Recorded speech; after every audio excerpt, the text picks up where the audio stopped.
Hello there, Alexander Fazil here, Social Secretary and Head of Macro Research at Loughborough Finance Investment Society. Thank you for joining me for another episode of our weekly macro overview, where we try to provide our viewers and members with a comprehensive overview of some of the major headlines which have occurred over the global economy in the past week. Without further ado, let's get started. Firstly, over to Europe, where in response to China's significant Belt and Road Initiative, the EU intends to mobilise up to 300 billion in infrastructure and other projects for the Global Gateway Plan. Expected to be invested by 2027, the Global Gateway Plan seeks to mobilise private sector finance and expertise and support access to sustainable finance, according to the document published by the EU. The document also mentioned that the Global Gateway will invest in international stability and cooperation and demonstrate how democratic values offer certainty and fairness. China, under their Belt and Road Initiative, have come under significant scrutiny for its infrastructure development program. This is predominantly due to the questionable credit requirements by the Chinese government, leading to loans to nations with poor credit history, as well as a poor human rights track record. Over in Germany and the Eurozone more generally, inflation across the Eurozone has increased to 4.9% in November and 6% in Germany, the highest level since 1992.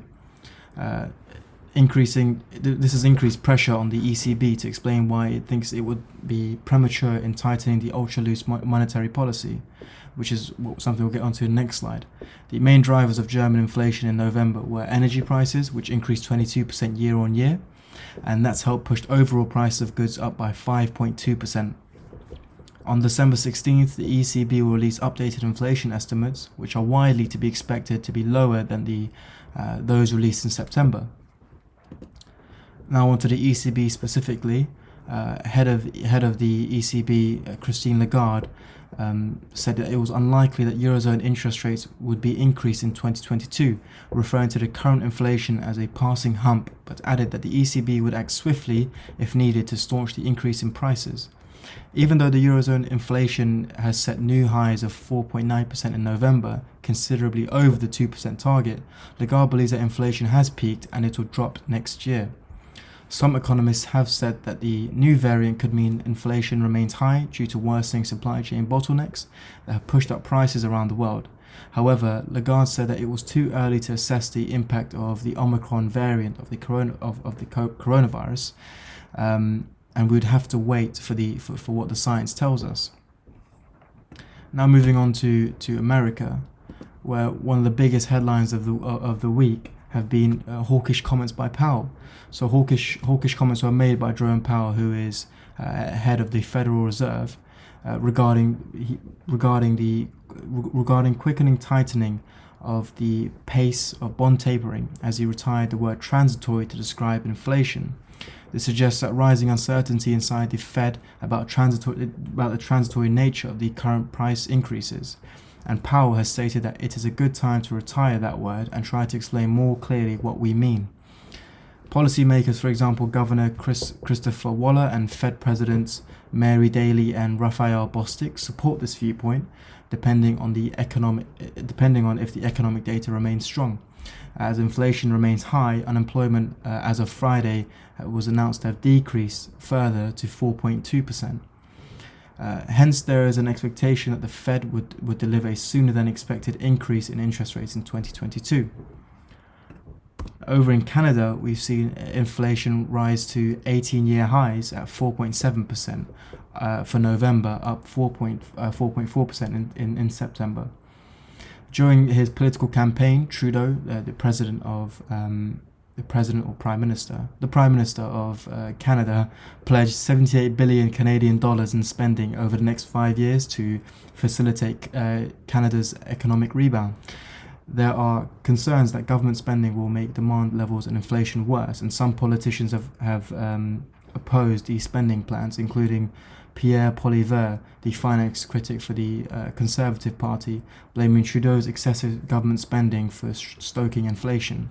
And therefore, market strategists have expect the Bank of Canada to raise interest rates ahead of the Federal Reserve next year.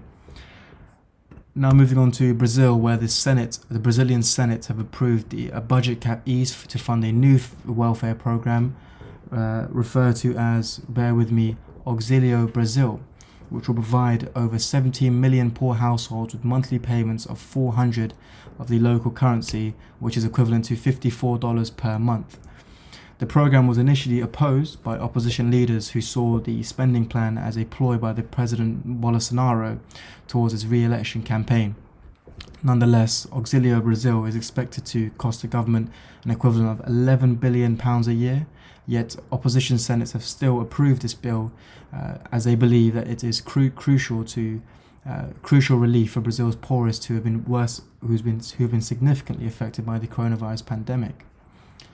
Now moving on to Asia, where in China we've seen a revival in Chinese factory activity as energy crunch and other factors have stabilized.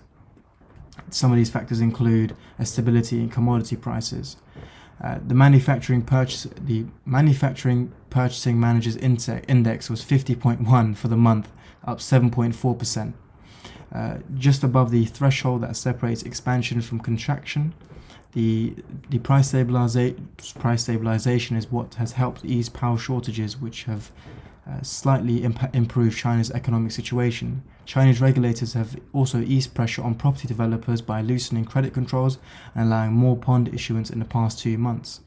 Analysts think that there are several economic challenges for China, such as contraction in property sales, a zero COVID policy amid surging Omicron cases, and an increased pressure to meet climate commitments.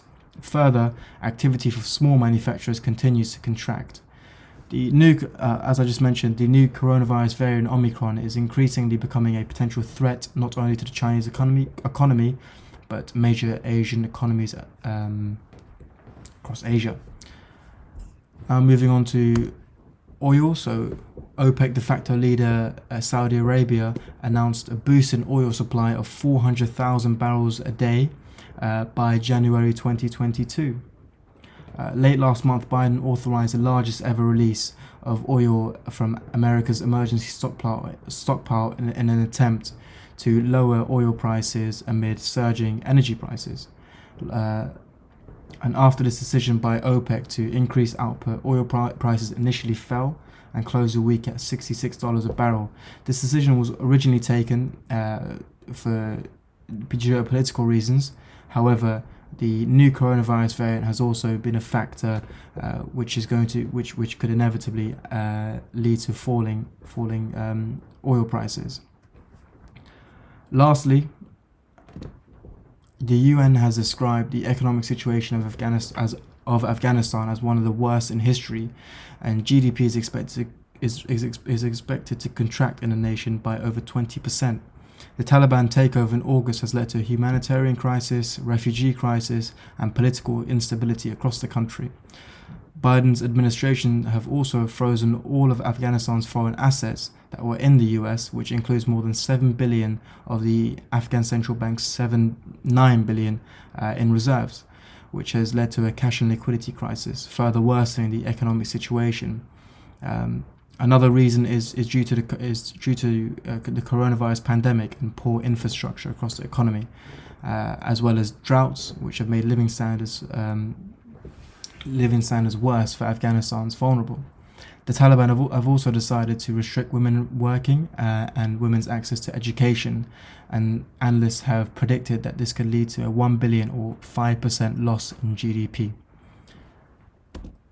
So, an interesting week, and I look forward to the macro developments over the next week. Thank you again for watching. And we hope that you subscribe and follow our social medias, which are listed below: our Instagrams, LinkedIn's, and Facebooks. Just a reminder, don't forget to subscribe and tune in next week for another episode in our weekly macro overview series. Thank you. Bye bye.